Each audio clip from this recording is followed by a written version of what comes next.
How to keep maps north of on Google Maps. Hello and welcome back to our YouTube channel How to Tutorials.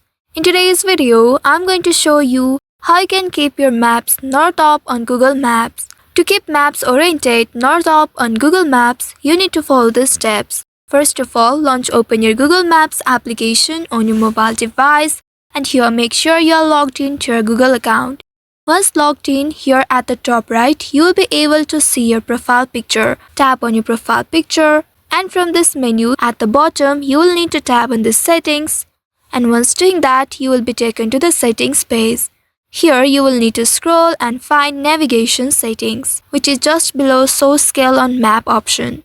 Once you find this navigation settings, tap on it to open it. Under it, here you will need to scroll down until you find this map display section.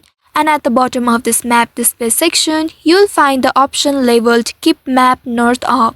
You will also see the toggle button at the right side, which is currently turned off. If you see the toggle button turned off, you simply need to tap on the toggle button and it will be enabled. Now once you do so, your map should now always face north, providing a stable reference point as you navigate. So by following the steps, you should be able to keep maps north of on Google Maps. I hope this tutorial was helpful. If yes, don't forget to like, share and subscribe to our channel. Also hit that bell icon to never miss any updates from us. Thank you for watching.